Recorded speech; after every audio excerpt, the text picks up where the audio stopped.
Hello, and welcome to the Shifting Culture podcast, in which we have conversations about the culture we create and the impact we can make. I'm your host, Joshua Johnson. You could go to shiftingculturepodcast.com to interact or donate. Alan Briggs joins us today. Alan is the founder of Stay Forth Designs, and he serves leaders and organizations around the country through coaching, speaking, consulting, designing experiences, hosting mastermind groups, writing his own books, and more. He co-hosts Right Side Up leadership podcasts and regularly writes for Outreach and Field Notes.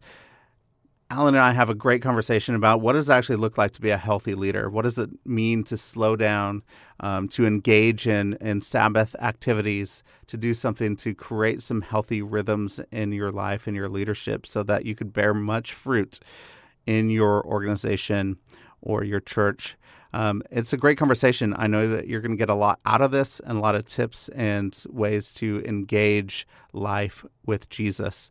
So enjoy this conversation. Alan, welcome to the podcast. I'm so glad you're on. So thanks for coming. Thanks for having me, Joshua. Always fun to be on both ends of the mic. I love having people on our podcast, but it's fun. Hopefully you can throw me off balance and ask me some weird questions. I'm in, man. Let's chat. Yeah, I'd love to do that, and I'll probably throw you off balance a little bit. But I'd love to get to your journey towards Stay Forth Designs. What was your impetus to really start that, to get into it, your motivation? I was working with church planners for many years, about a decade. We had a network of church planners, mission-minded leaders, kingdom leaders who love Jesus and are kind of like massaging that into the different cracks of culture here up and down the Front Range of Colorado, a place that we've seen a lot of people move to with a whole lot of broken dreams. And it's a little bit like Hollywood in that sense of, man, I'd love to live there and sort of give it a shot. It's an easy place to move to, and it's a hard place to stay. And so what I saw was that leaders were coming in without a longevity mindset. Mm-hmm. We're running really hard. Not only were we seeing burnout, but we were seeing the effects afterwards of burnout on their families, but then on our community. Because as a leader would leave, people were more and more skeptical of local churches, church plants, whatever that may be, simply because of the lack of longevity. And so began to realize so much of it was actually about staying well instead of just going well. And so as a place that's a frontier place, we were getting frontier type of leaders that really weren't focused on staying well, dwelling well, abiding in this place, working for the flourishing of our city, and started to watch leaders burning out. And I realized that it wasn't primarily a capacity issue. It wasn't even primarily a competency issue. They didn't know what they're doing. It was a longevity issue. And how do we stay healthy long enough to run the marathon? The challenges, the things that we have to adapt and adjust. We get beat up sometimes by conflict. The complexity is immense. And what I saw is that as somebody who was coaching leaders, there were very few people. Sometimes I was the only one, Joshua, in their corner, coaching them. And there to encourage them on a hard day, to go for a walk, to pull apart and detangle some of the harder questions. And so there's just, while I speak and I write and I do all kinds of different things, man, I feel the pleasure of God. And I also see these massive light bulbs go on when I'm one-on-one coaching a leader or in a very small group. And so at some point we have to come to terms with who God's made us to be. And an organization formed around that. We've got around 20 coaches helping the leaders to clarify right now. And doesn't sound like sexy work, but man, when you can help leaders to clarify and take their next steps, we believe that everyone is a genius. And when you see that genius actually be activated and be sustained, incredible things happen. So, I mean, I literally get to work with world changers on a daily basis right here from my desk. I'll hop around to 6 or 7 states today before I head home, just a mile from my house. It's kind of a miracle of modern technology. It is. I love it too. And I'm coaching a lot of missionaries, church planters around the world. And one of the things that we have seen here at All Nations is that when I'm sending missionaries out, it is that it's a longevity issue as well. I mean, they have a lot of apostolic imagination to go out and start something new, to see the kingdom advance in places where Jesus is not yet known. But it's how do you actually sustain long term, and how do you stay there? And the people that have seen the biggest impact and the most growth are the ones that have decided to be there for long term, that they have a long term mentality. So as you've been coaching leaders and seeing leaders in the middle of this, what are the places you see for health and longevity and growth for somebody to stay? Yeah. Well, like you said, mindset. I think the phrase that I use is live as if you're staying. There's no way to know long term if we're going to get either forced out of the country. I mean, you think about in COVID space and travel bans and all of that. We can fight for clarity even when we don't have certainty. And that's really important difference between clarity and certainty. And so all week long, we help leaders fight for clarity. What is clear? What can we name in your life? Maybe you've come out of a season. Can we name the last season? Can we name the season it feels like we're heading into? And fighting for clarity, I think, is one of the greatest things we can do, because it has a directly proportionate relationship with overwhelm. And we don't use the term anxiety because that scares some people. And also experts can talk about capital A anxiety. But when we use overwhelm, everybody knows what we're talking about. Yeah. And there's a directly proportionate relationship. As clarity goes up, overwhelm goes down. And again, this is not one of those fun things to talk about leadership wise, but it literally changes people's lives. In the course of a 90-minute coaching session, we can fight for clarity. What do we know is true? What is that emotion that you're feeling there? What decision have you just made, and how are you grieving it? What conflict are you facing? What do you believe is at the center of that conflict? What are we actually talking about here? What's the why below that? Whatever we want to do to fight for clarity. Yeah. We see that overwhelm go down. And I think we're living out of our limbic brains, and we are making quick reactive decisions. And so as simple as it is, we're trying to get people to slow down, to move from reactive to proactive, to make decisions about what is important, not just urgent. And ultimately to ask people about design. What are you uniquely designed to do? What is your organization uniquely designed to live out in the world? And what is your team uniquely designed to do? And once we know that, then we can head toward it. And so all week long, we're fighting for clarity. And it's amazing how we can find even little bits of clarity when a leader feels like it's all falling apart. That's never true, by the way. It's never all falling apart. Yeah. And so we do a lot of work right at the intersection of the spiritual and the practical. And what I find, Joshua, is that leaders tend to fall to one side or the other. We have a lot of productivity stuff. Yeah. It's about efficiency and, doing more and doing all the things. We're not into that. We're actually into doing less, doing more of the right things, into effectiveness. And so the productivity hacks don't work. But if it's overly spiritual and we believe that practical is actually unspiritual, then we can have these massive dreams for our life, hoping that God will just drop that dream in there. It's called a miracle. God can do that and often does, but I'm not going to wait on a miracle for me to actually steward the life God has given me next. And so essentially, we are helping leaders fight to steward the life God has given them. And secondly, to fight for freedom. Where can we fight for freedom in your life? And we say at Stay Forth, we're not in the leadership business. We're in the freedom business. And I believe practical freedom is fought for right at the intersection of the spiritual and the practical. What does your schedule look like? What are you actually going to do to take care of your heart, soul, mind, and strength? Do you actually have the faith to take a sabbatical in this season when your board has said it's time, or to take Sabbath every single week because we believe God spins the world just fine on his finger without us? And that's the question. I think ultimately we're in those very ordinary, practical, sometimes gritty areas of life, fighting for freedom, fighting for clarity, and watching overwhelm, anxiety, and fear just kind of shed away. So honestly, I feel like I get to be in the midst of miracles all the time, Wow. and God sort of bending time 90 minutes at a time. Yeah, and in the last couple of years, we've had a lot of uncertainty. Organizations and leaders are uncertain. We don't know what's coming next. We think something is over, and then boom, something else happens, and no, it's not over. And then life just is thrown at you constantly, right? There's all sorts of things thrown at you. So how can you position yourself? Is there any practical examples that you have in your coaching that we position ourselves to not be reactive, but to be proactive in just faithfully walking out and stewarding the life God has given us? Yeah, really simple. There's two buckets. There's what we can control and what we can't control. And instead of the word control, let's use the word steward, because we give control a bad rap. And so let's use the word steward. What can I steward today? And what is not my job to steward? And what's interesting is that when we are afraid, we tend to try to control things we can't control. Yeah. And we tend to not control the things we can. And so I would just simply ask whoever's listening, what can you control today?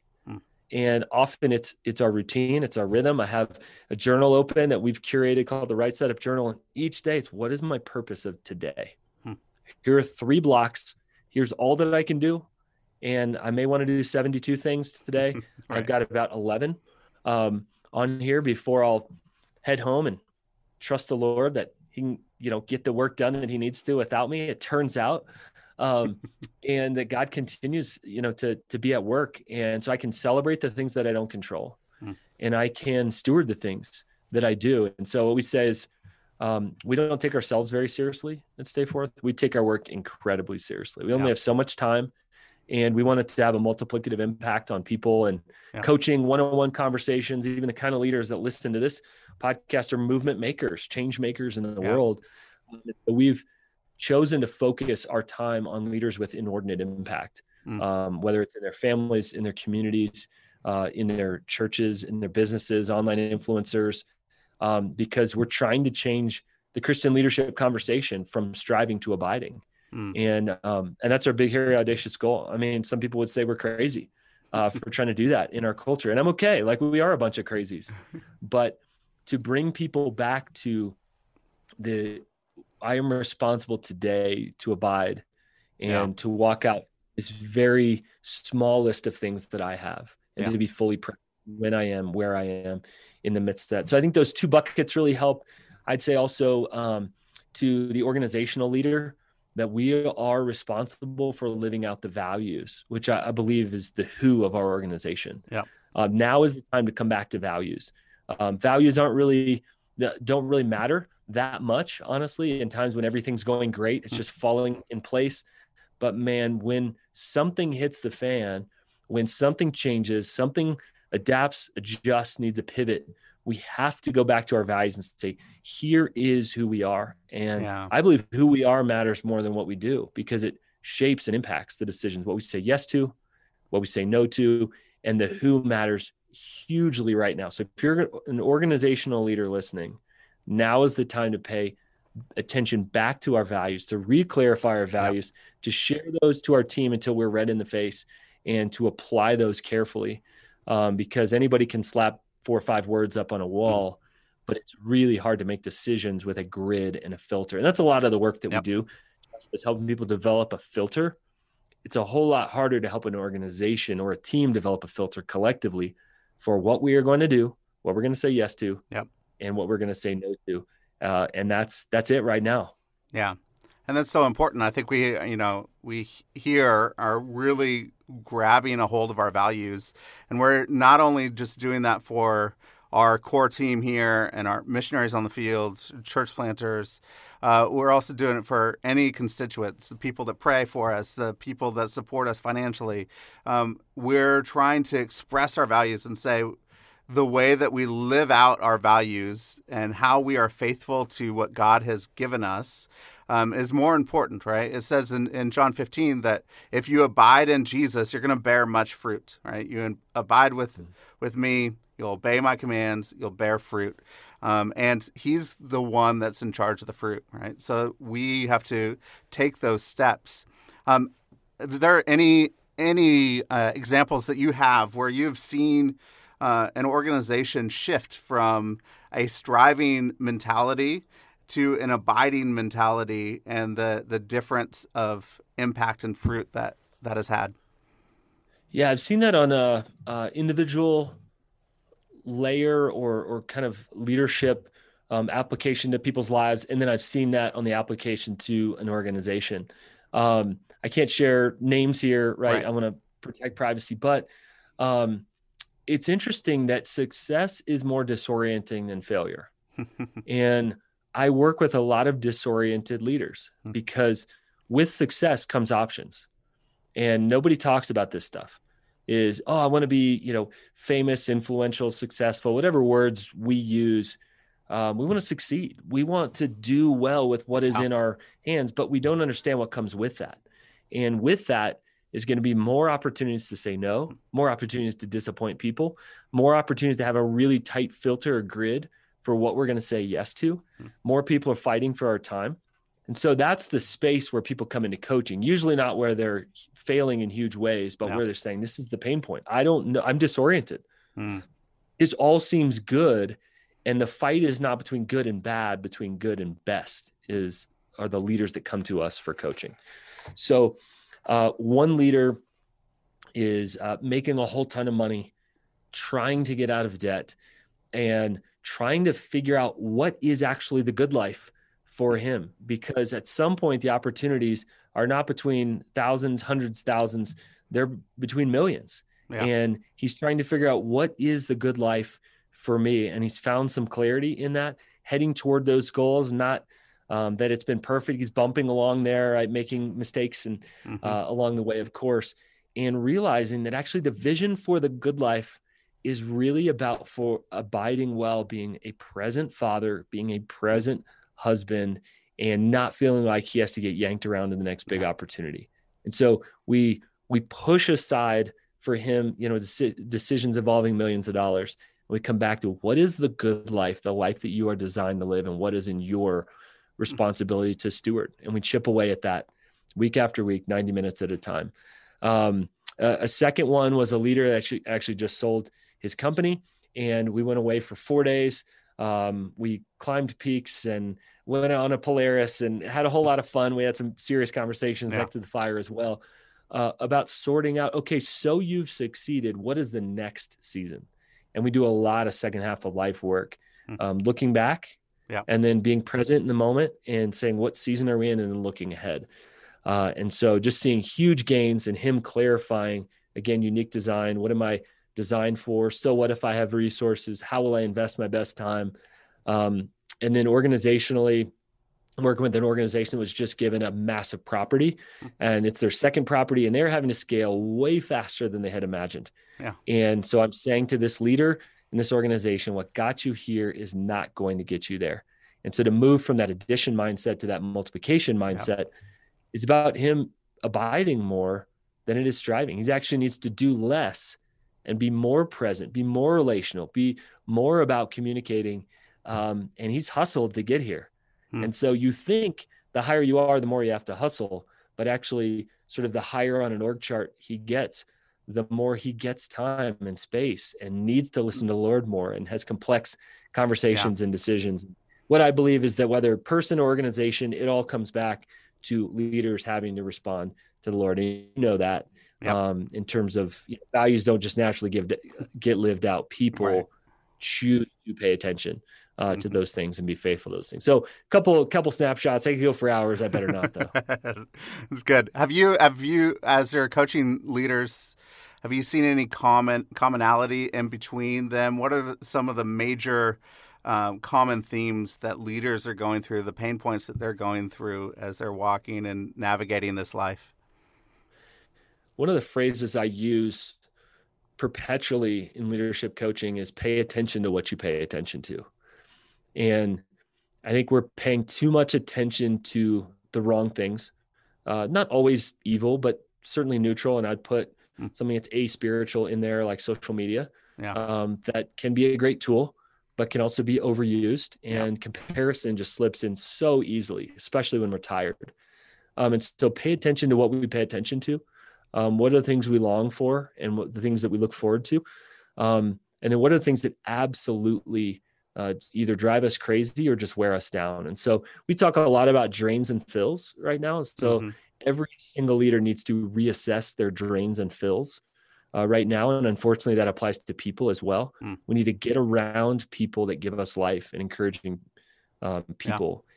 And there are people that just want to bring complexity to us, that just want to bring conflict to us, that just want to throw things out, stir things up. God still loves them, but we don't have unlimited capacity for people, especially when we're tired. Second thing is every leader has to pay attention to energy investment right now. So not time management, but energy investment. Every single leader has energy leaks, and they're in very, very practical ways usually. And so we've got to take some steps there. I'm encouraging every organization to think about doing half as many meetings and making them twice as effective. And people immediately, well, you can never do that. We'll try. I'm reading a book right now called Shorter by a guy named Alex Pang, talking about the 4-day work week. And we have to pretty much throw out our old meeting rhythm and then create a new one. And I believe that with some intention and some momentum ahead of time, some preparation, right? Leaders, like we have to prepare. We can actually get greater results in half the time. And so our decentralized Stay Forth team, every Monday morning, Joshua, 30 minutes. We basically do a stand-up meeting. Here you go. What you got done last week, what you're going to get done this week. Let's go. Hands in, virtual hands in on Zoom, and then out. So those are a couple of things, again, really practical things. And of course, I just think the more tired we are, the more we need Sabbath. And we always need it. But I just think practically it's a gift. When we're parched, man, that water goes a long way. And so we never know how tired we are. And we are always more tired than we think. And so we've been through more than we think. We've led through more than we think. And I just know that for me, getting them a sweatpants over Thanksgiving break was exactly what I needed to just be and just relax and fill back up so I can pour back out. Yeah. And you can eat as much turkey as you want because those sweatpants, man, they could flex. They just keep expanding. So, absolutely. That's part of the point, I think. No jeans for 4 days. That's right. That's good. So, I mean, you've talked about Sabbath a few times. And so just for you, practically, what does it look like as you crafted your own Sabbath? How did you start to say, this is what it's going to look like for me and my family? And, what are the steps that you had to create that space for you? Well, first of all, I want to be honest that it didn't come proactively. It came reactively. I was a couple years into my ministry and leadership journey. And honestly, I was at the cusp of burnout. And I realized that I was kind of always working and kind of never working, if that makes sense. Kind of like my kids do homework. They're like it about 70% all the time, maybe 60%, where I was available. I was available. You could get a hold of me somehow.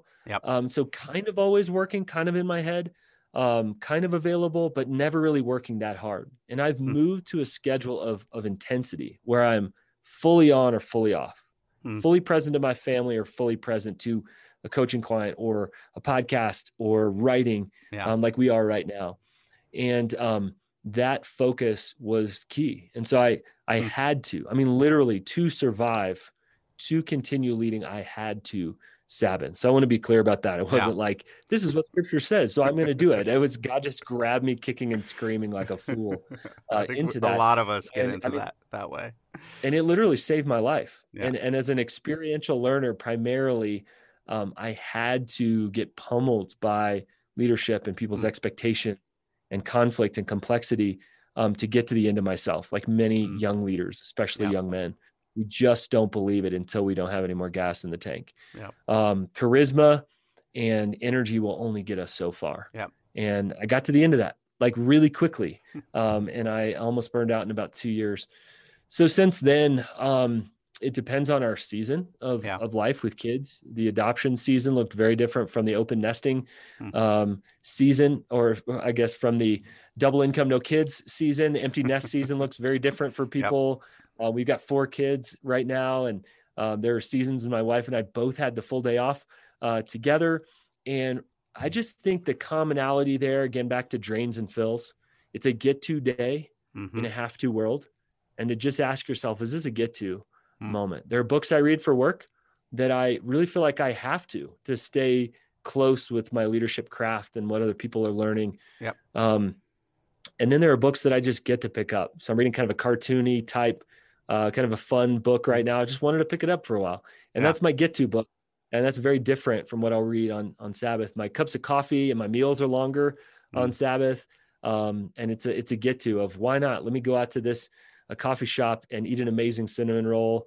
Mm. And I know people that eat really healthy on their Sabbath and Yeah. they absolutely love. They'd go get a smoothie, right? But does it feel like a get to kind of thing?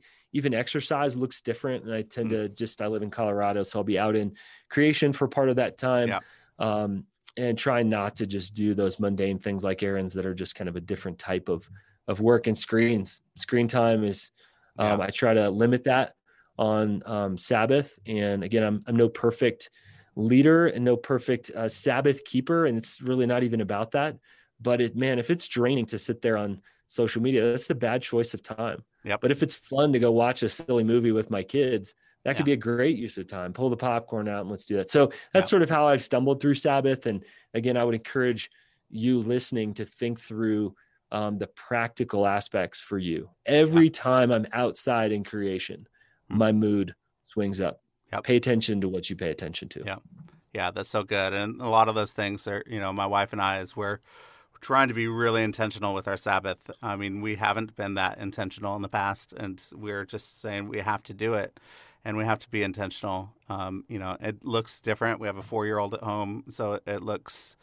I mean, he's wild and rambunctious and fun, and so I got he 4 of those, man. expends a lot of energy, right? And so we have to take care of that. But what does it actually look like to sit down and to rest, to start with a meal on a Friday night for us that is very intentional, to pray together and just know that, hey, this is a time with Jesus, and to figure out what that relationship looks like. And then, like last week we did a movie with my 4-year-old. We went to the theater and saw something incredible. So those are the fun so things important we get to do. To pay attention to the season, because sometimes we're feeling guilty that we're not just, like you say, to sit around and blank.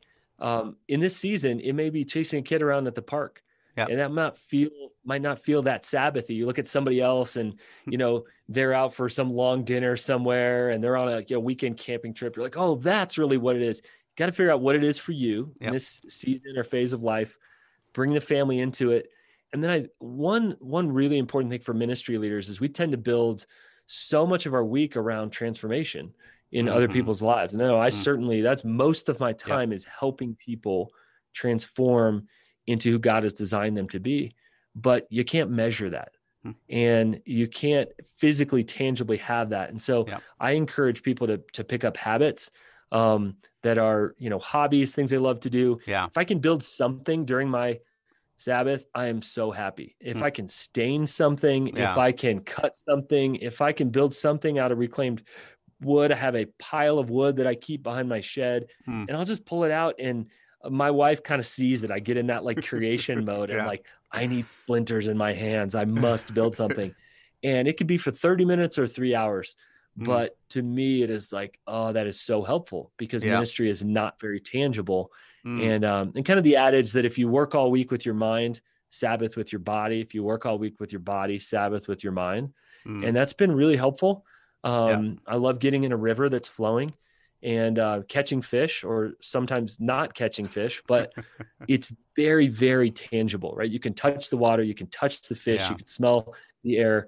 And for a guy that spends, half my week coaching leaders on Zoom, I need that tangibility. So that can be helpful. And I know that helps a lot of leaders. That's really helpful. And I think actually having hobbies and interests and things that are outside of your ministry and your work is huge. It's something where, as an Enneagram 3, as I'm, as a performer and somebody who likes to put on some masks, I'm trying to actually shed that and figure out who am I really. And one of those things is, all right, what do I actually enjoy doing? What are my hobbies outside of ministry? I love ministry. I love doing it. It gives me a lot of life, but I can't, that's not all of who I am. God has made me and designed me to do some other things. And so I have to figure that out. And so I've figured Yeah. out some hobbies for me, but I think really, what does it look like for people? You are so much more interesting, Alan, that you build things out of wood. You go fishing, you go out hiking and, in the mountains. That's so much more interesting as a person than somebody that is just somebody focused on transforming leaders. Because All the time. yeah, Head down. This is all I do. Yeah. yeah, Yep. yeah. Yep. So And that's important. what's really cool, Joshua, to just build off that, is the more you do those hobbies, the more you see those are actually leadership development opportunities and professional opportunities. Yeah. And not that everything you do as a hobby needs to translate, but man, when unique design, I call it convergence, when the circles of things that we enjoy doing and the things we either get paid to do or expected to do, Yeah. we host experiences at Stay Forth. And these are out in the mountains. And I tell people, we're not struggling. Don't feel sorry for us during these times. We're eating amazing meals, which I love, culinary greatness. We have a chef and a curator on staff, and he's unbelievable. We're out in beautiful places. I can take people on hikes. We're doing fun things in the outdoors. And those are what have shaped our experiences. And so I think the longer we pay attention to those things, Yep. the more we realize that life-giving for me, they're going to be life-giving for other people as well. And even for me, smoking meat or cooking it on the fire is something that I absolutely love. And so I have guys over, had a couple of raw steaks, a couple of weeks ago, and some charcuterie boards. Yeah. And I mean, just this ridiculous rub on this steak. And these guys are like, oh man, I thought we were getting like popcorn and crackers for snacks. And I'm like, we don't kid around here. And so we had about 15 ministry leaders in the backyard. And I love when work and play start to blur the lines. But if I hadn't explored a lot of the hobbies and know that they brought me life, I love, if they're bringing me life, why not share them with other people? Yeah. And bring life to them as well. So that's been really fun convergence in my life. Yeah, that's so good. And, you're starting to look more like Jesus. It's, right before he went up to the Father, after he was resurrected, the last thing he did was go and have a barbecue on the beach with his friends to say goodbye. Hey, I received that. Jesus cooking. Yeah, right? that's right.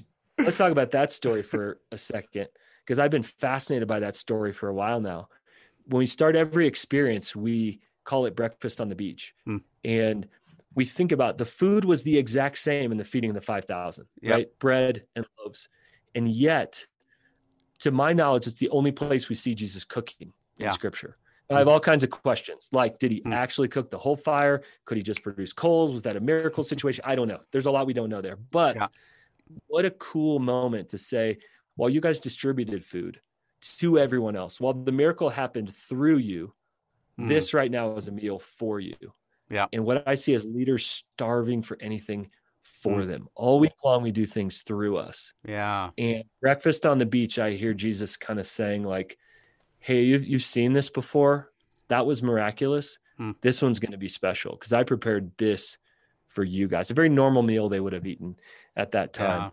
And we just struggle to receive as leaders. And so that transformative moment where we realize that if we aren't being filled up, then we can't go fill other people up is a game changer.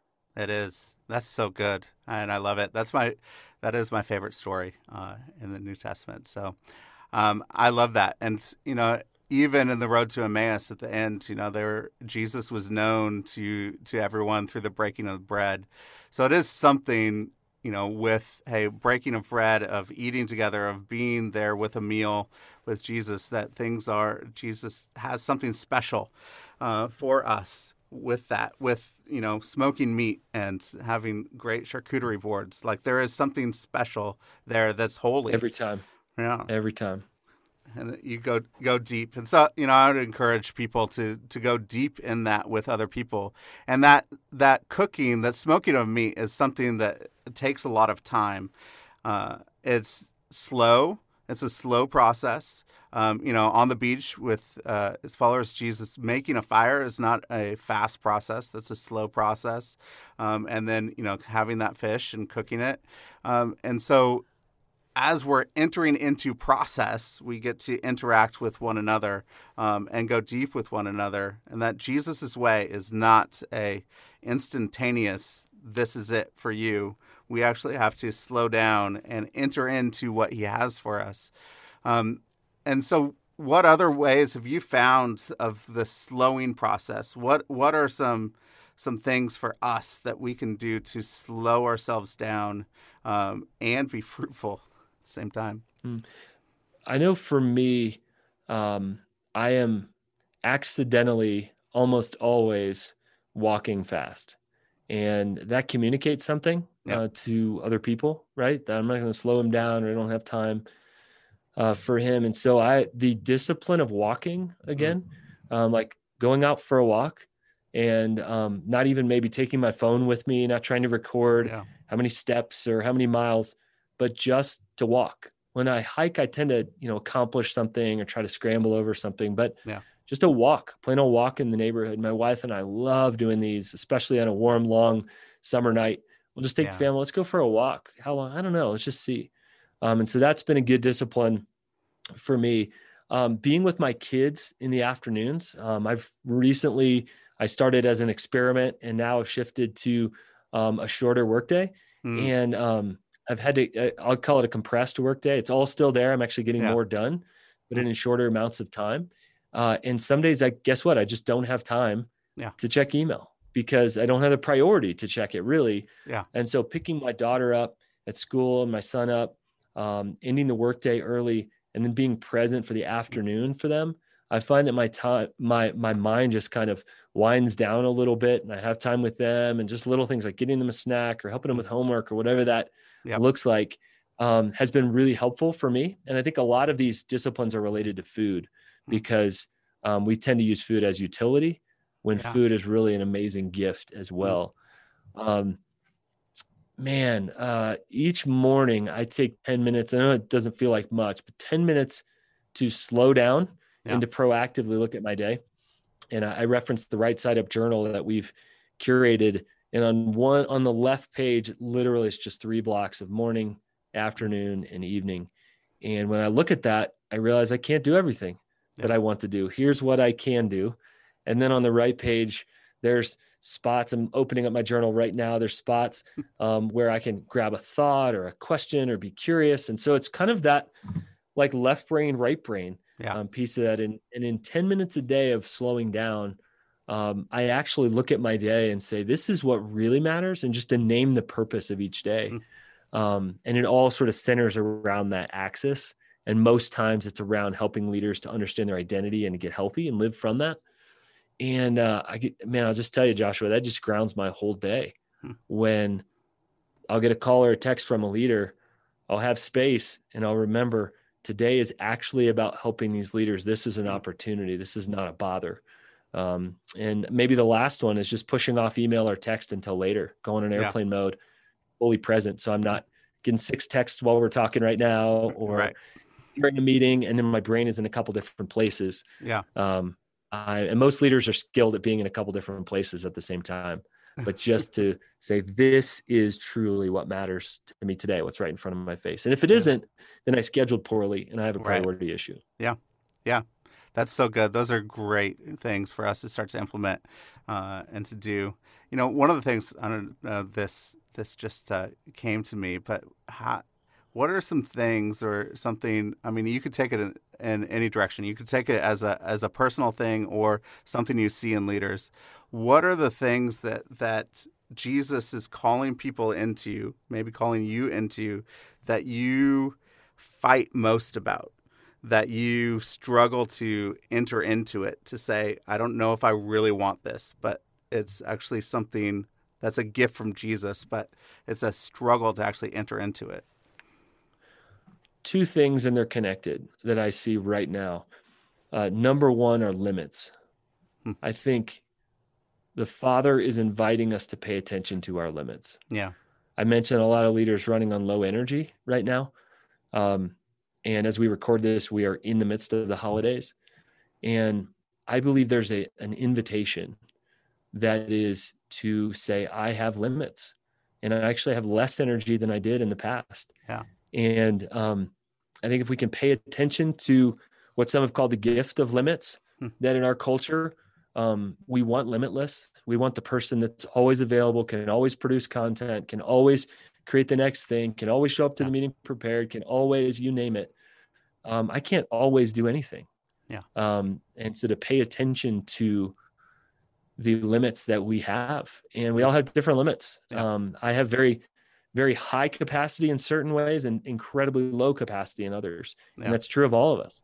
Are we talking about administration here? Are we talking about relationships? Are we talking about, reading? Are we talking about learning? Are we talking about, you name it? We have to pay attention to, we have higher limits in some ways, lower in others. And if we violate that, a whole lot of things are going to topple in our lives. So first one is limits. And the second one is related to that, is actually the gift of saying no to good things that the Father hasn't invited us into.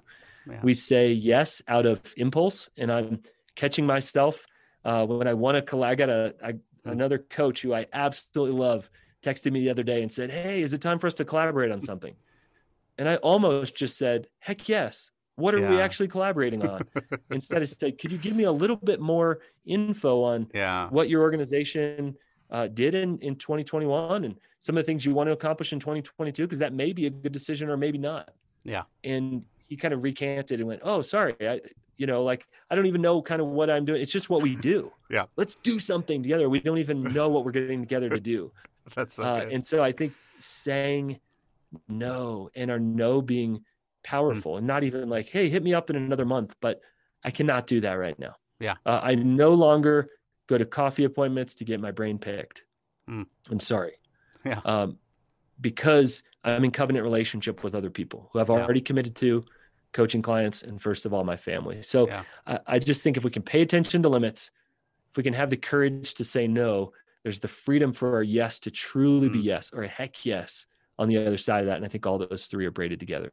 Yeah. And that's so good. I mean, we went through a process, just, an example, we were just invited onto eldership at our local church. And so, I mean, we're leading a mission organization. We're doing all sorts of different things. And so as we're contemplating that, it is, all right, Jesus, are you saying yes to this? Can I say yes, or am I going to say no?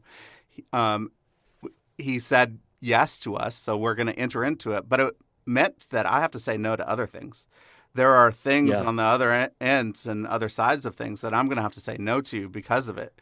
And so that was the limit. And I'm saying, okay, I say yes to this, but I'm going to say no to a lot of other things that are probably really good things.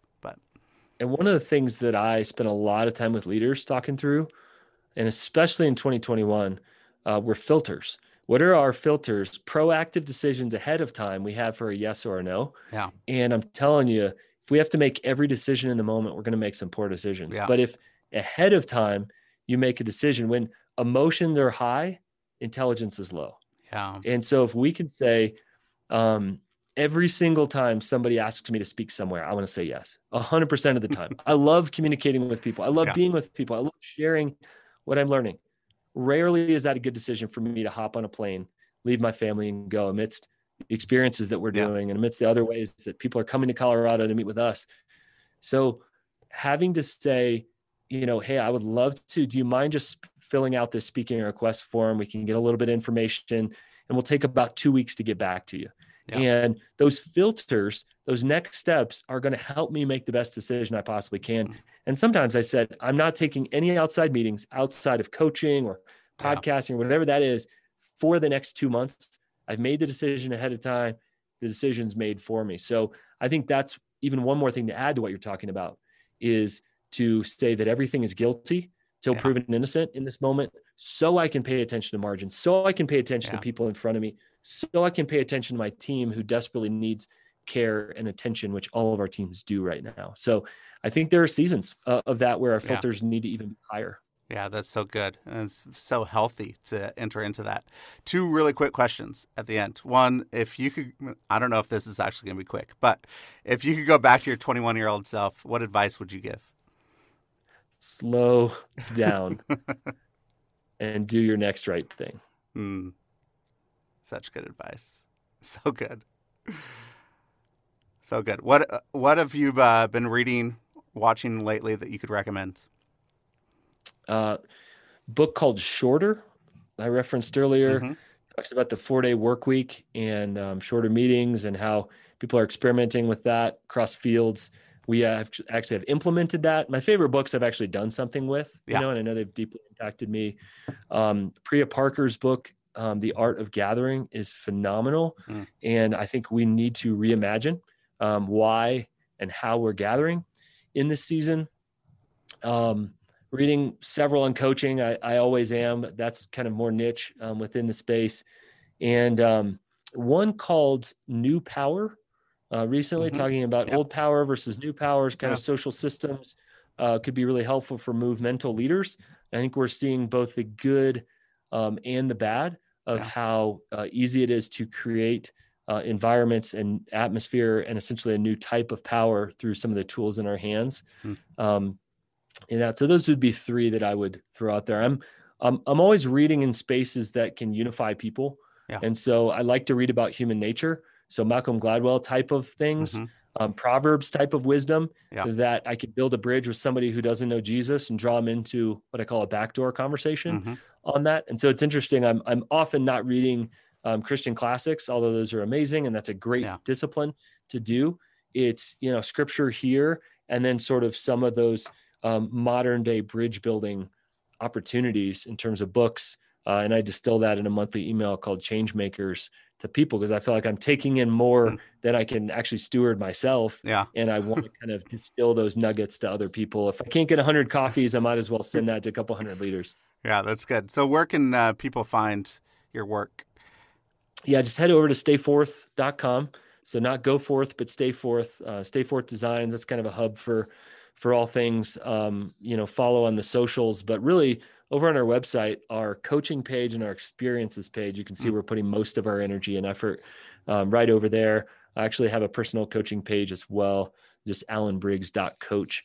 Want to help leaders and organizations continue to clarify who God's designed them to be, not my will for their life be done, but ultimately, how has God uniquely designed you? How do you more intentionally live into that with health so that we can go the long haul on that? And I know your heart is for that as well. So thanks for having me here. It's great to chat. Love what you guys are doing, both here on the podcast and across the world with some incredible leaders. Well, thanks, Alan. It was such a great time with you, and it was so great to have you on. So thank you so much.